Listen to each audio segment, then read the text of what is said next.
నమస్తే అండి.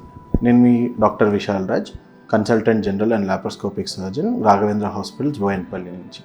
ఇవాళ మనము బ్రెస్ట్ లంప్ అంటే మనకి బ్రెస్ట్లో వచ్చే గడ్డల గురించి మాట్లాడుకుందాం. ఈ బ్రెస్ట్ లంప్ లేదా బ్రెస్ట్లో వచ్చే గడ్డలు అంటే ఏంటి, దేనివల్ల వస్తుంది, మనం ఏం జాగ్రత్తలు తీసుకోవాలా, వచ్చినప్పుడు ఏం టెస్ట్ చేసుకోవాలా, ఎలాంటి డాక్టర్ని కన్సల్ట్ చేయాలా అనేది నేను మీకు ఈ వీడియోలో కొద్దిగా ఐడియా ఇస్తాను. సో ఈ బ్రెస్ట్ లంప్ లేదా బ్రెస్ట్ గడ్డ అనేది వచ్చేది మనకి జనరల్గా ఎందుకు వస్తుంది ఫీమేల్స్లో అంటే జెనెటిక్ ఫ్యామిలీ హిస్టరీ ఉండడం వల్ల ఒక కాజ్, దానివల్ల ఒకటి రావచ్చు.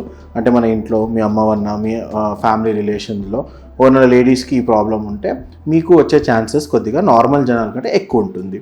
నెక్స్ట్ ఇంకొక కాజ్ ఏముంటుంది అంటే పీరియడ్స్ అనేది మనకి తొందరగా స్టార్ట్ అయ్యి లేదా లేట్గా ఎండ్ అయితే చూడండి, ఎర్లీ మినార్క్ అని చెప్తాము లేదా లేట్ మీనోపాజ్ అని అంటాం, వీళ్ళకి వచ్చే ఛాన్సెస్ కూడా ఉంటుంది. ఇంకొకటి రీజన్ ఎందుకు వస్తుంది అంటే ప్రెగ్నెన్సీ కాకపోవడం వల్ల కూడా బ్రెస్ట్ లంప్ వచ్చే ఛాన్సెస్ ఉంటాయి. ఇది few of the chances. And acquired causes అంటే ఎందుకు మనకి బ్రెస్ట్లో గడ్డలు రావడం అంటే ఒక కాజ్. ఇంకొకటి ఏంటి అంటే ఒబేసిటీ వల్ల, ఫ్యాటీ ఫుడ్స్ తినడం వల్ల మనకి హార్మోనల్ ఇంబ్యాలెన్స్ అవుతుంది. ఆ హార్మోనల్ ఇంబ్యాలెన్స్ అయినప్పుడు మనకి బ్రెస్ట్ లంప్స్ అనేవి వచ్చే ఛాన్సెస్ ఉంటాయి. సో ఇప్పుడు ఏంటి, మనకి ఎలా ఉంటుంది బ్రెస్ట్ లంప్, ఇట్లా డయాగ్నోస్ ఎలా చేయాలి అంటే బ్రెస్ట్లో మనము ఎప్పుడైతే సెల్ఫ్ ఎగ్జామినేషన్ అనేది చేసుకుంటూ ఉండాలి.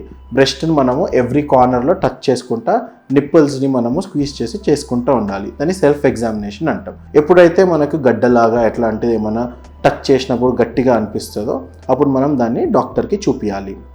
ఏదైనా నిప్పుల నుంచి మనకి ఏదైనా డిశ్చార్జ్ రావడము, ఏదైనా వేరే కలర్, గ్రీన్ కలర్ లేదా బ్లడ్ లాగా వచ్చిందంటే మనం వెంటనే డాక్టర్ని కలవాలి.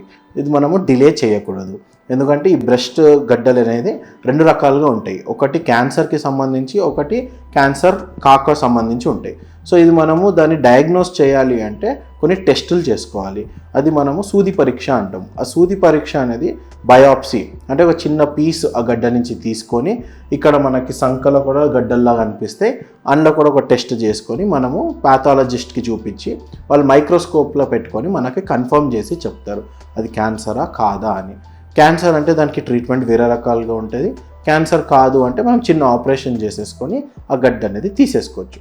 ఆ క్యాన్సర్ కాకుండా అనేది పేరు ఫైబ్రో అడినోమా, మోస్ట్ కామన్గా వచ్చేది. అండ్ క్యాన్సర్గా ఉండేదంటే మనం దానికి ఏ స్టేజ్లో ఉంది అనేది మనం తెలుసుకొని దానికి మనం స్కాన్స్ అవన్నీ చేసుకొని ఎక్కడ స్ప్రెడ్ కాలేదు క్యాన్సరు, ఇక్కడే బ్రెస్ట్లోనే ఉంది అంటే మనం దానికి సంబంధించి బ్రెస్ట్ సర్జరీ అనేది చేసుకోవాలి.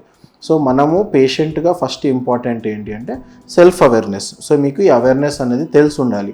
అసలు ఇట్లా బ్రెస్ట్లో వచ్చేసి గడ్డల్లాగా ఏమైనా వచ్చింది అంటే వెంటనే డాక్టర్ని కన్సల్ట్ అవ్వడము. ఈ సిమ్టమ్స్ ఏంటి అంటే నొప్పి రావడము, స్వెల్లింగ్ రావడము, నిప్పుల నుంచి ఇట్లా డిశ్చార్జ్ రావడము గ్రీన్ కలర్గో, లేకపోతే మన బ్లడ్ లాగా అలా రావడం వల్ల ఉంటాయి. సో ఇవన్నీ వచ్చినప్పుడు మనం వెంటనే డాక్టర్ని కన్సల్ట్ చేసుకోవాలి.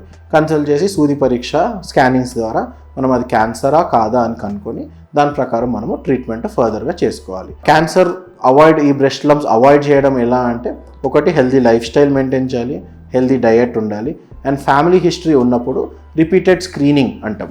సంవత్సరానికి ఒకసారి మనం స్కాన్ చేసుకొని స్క్రీనింగ్ చేసుకుంటూ ఉండాలి. ఇది వన్ ఆఫ్ ది ప్రికాషన్స్ మనం తీసుకోవచ్చు. Thank you.